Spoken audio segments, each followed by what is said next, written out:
مدینہ کی مکہ کی گلیوں میں مارا گیا، پیٹا گیا، کیسے کیسے ظلم کیے گئے، لیکن حضور کا ساتھ نہیں چھوڑا انہوں نے۔ حضور کی ہر بات کے اوپر عمل پیرا رہے، ہر بات کو مان کر کے وہ صحابہ حضور علیہ السلام کی پیروی کرتے رہے، اللہ کی بندگی کرتے رہے۔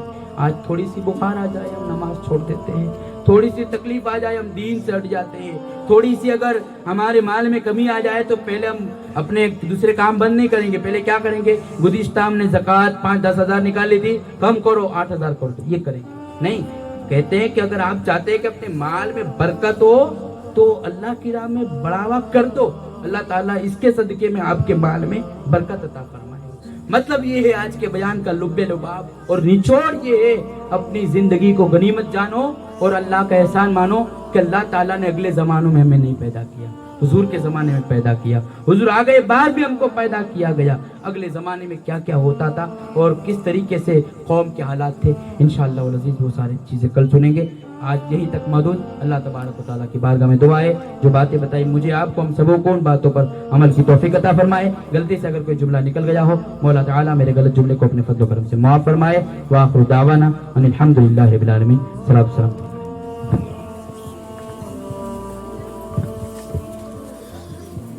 یا نبی سلام علیکہ، یا رسول سلام علیکہ، یا حبیب سلام علیکہ، صلوات اللہ علیکہ، یا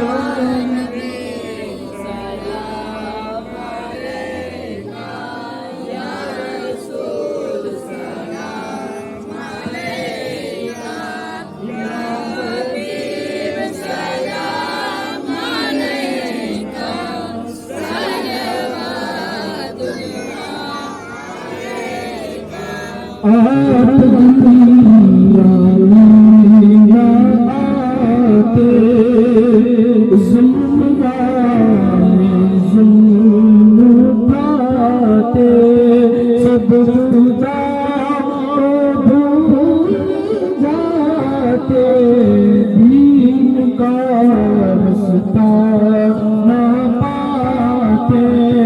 یا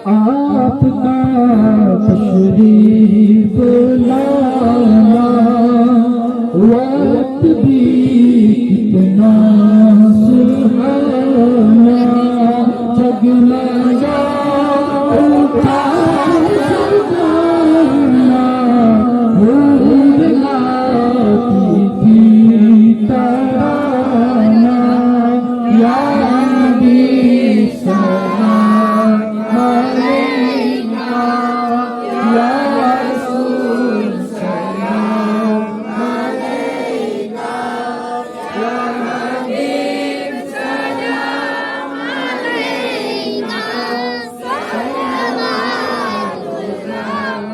اللہ علیکہ۔ السلام علیکم یا رسول اللہ، السلام علیکم یا حبیب اللہ۔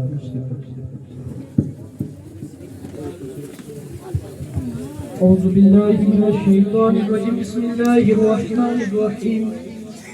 قل یا ایہا الکافرون لا اعبد ما تعبدون ولا انتم عابدون ما اعبد ولا انا اعبد ما عبدتم ولا انتم عابدون ما اعبد لکم دینکم ولی دین۔ بسم اللہ الرحمن الرحیم۔ قل اعوذ برب الفلق من شر ما خلق ومن شر غاسق اذا وقب ومن شر النفاثات في العقد ومن شر حاسد اذا حسد۔ بسم اللہ الرحمن الرحیم۔ قل اعوذ برب الناس ملک الناس الہ الناس من شر الوسواس الخناس الذي يوسوس في صدور الناس من الجنة والناس. بسم الله الرحمن الرحيم. قل هو الله أحد الله الصمد لم يلد ولم يولد ولم يكن له كفوا أحد. بسم الله الرحمن الرحيم. قل هو الله أحد الله الصمد لم يلد ولم يولد ولم يكن له كفوا أحد. بسم الله الرحمن الرحيم. قل هو الله أحد الله الصمد لم يلد ولم يولد ولم يكن له كفوا أحد. بسم الله الرحمن الرحيم.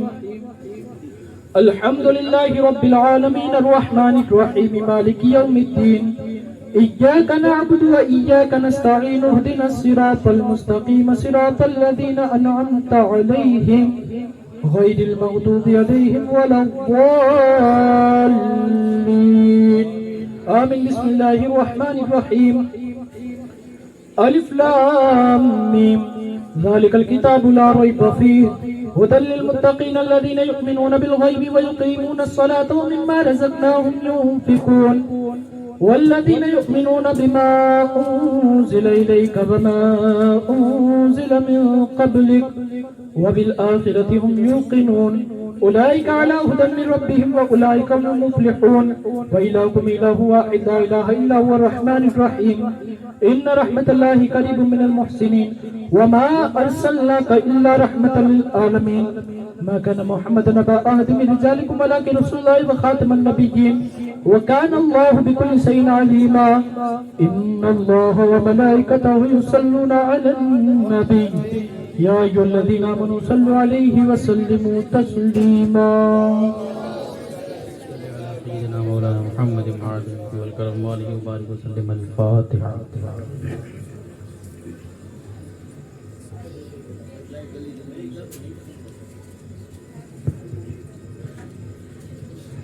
اللهم ربنا آتنا في الدنيا حسنة وفي الآخرة حسنة وقنا عذاب النار وقنا عذاب القبر وقنا عذاب الحشر وقنا عذاب الدارين. اللهم رب اجعلني مقيم الصلاة ومن ذريتي ربنا وتقبل دعاء. ربنا اغفر لي ولوالدي وللمؤمنين يوم يقوم الحساب. یا الہی رحم فرما مصطفیٰ کے واسطے. یا رسول اللہ کرم کیجیے خدا کے واسطے. مشکل حل کر شہ مشکل کشا کے واسطے. کربلائیں رد شہید کربلا کے واسطے. یا الہی قادری کر قادری رب قادری جو میں اٹھا قدر عبد القادر قدرت نما کے واسطے. الہی دکھا دے ہم سبوں کو وہ مدینہ کیسی بستی ہے جہاں پر رات دن مولا تیری رحمت برستی ہے. یا الہی ہمیں بائی ماں دنیا سے اٹھا میرے مولا حضرت غوث الورا کے واسطے. میرے مولا حضرت خواجہ پیا کے واسطے. میرے مولا حضرت احمد رضا کے واسطے. یا اللہ تبارک و تعالی جو محفل سجائی گئی جو بھی نعت منقبت حمد صلاۃ السلام کو شریف جو بھی درس و بیان ہوا پڑھنے سننے سنانے میں اگر کوئی لفظاً سہون معنن خطا ہوئی ہو اپنے فضل و کرم سے معاف فرما. اس کا ثواب سب سے پہلے تیری بارگاہ میں نظر کرتے قبول فرما لے. تیرے پیارے محبوب صلی اللہ علیہ وسلم کی بارگاہ میں پہنچاتے قبول فرما لے. ان کے وسیلے سے تمام انبیاء اکرام کے رواؤں تک پہنچاتے قبول فرما لے. تمام صحابہ اکرام کی روح تک پہنچاتے قبول فرما لے. تمام تابعین تبع تابعین کے رواؤں تک پہنچاتے قبول فرما لے. حضرت آدم سے لے کر قیامت تک جتنے بھی مسلمان آئے ہیں آنے والے ہیں جو بھی دنیا میں موجود ہے یا اللہ تمام مسلمانوں کے رواؤں تک پہنچاتے قبول فرما لے. مولا تبارک و تعالی جنہوں نے آج کی محفل کا اہتمام کیا ان کے خاندان کی جتنے بھی مرحومین دنیا سے ایمان کے ساتھ گئے ان کی روح تک بھی پہنچاتے ہیں قبول فرما لے. مولا تعالیٰ اس محفل پاک کے صدقے توسل سے ہم سبوں کو 5 وقتہ نمازوں کی پابندی کرنے کی توفیق رفیق عطا فرما. ہماری پیشانیوں میں سجدوں کی طلب عطا فرما. ہمارے سجدوں میں لذت عطا فرما. چاشنی عطا فرما. اخلاص عطا فرما. للہیت عطا فرما. تیرا قرب عطا فرما. تیرے محبوب سے سچی پکی محبت کرنے کی توفیق عطا فرما. یا اللہ عالم اسلام کے مسلمانوں کے ایمان کی حفاظت فرما. عالم اسلام کے مسلمانوں کے عقیدوں کی حفاظت فرما. بالخصوص برما فلسطین سیریا و جاپان و افغان کے مسلمانوں کی غیب سے مدد فرما. اہل ہند کے مسلمانوں کی غیب سے مدد فرما. مولا تعالیٰ تجھے فضل کرتے نہیں لگتی بار نہ ہو تجھ سے مایوس امیدوار. گناہوں کی عادت چھڑا دے مولا مجھے حصہ بنا ہے مولا. گناہوں کی عادت چھڑا میرے مولا مجھے حصہ بنا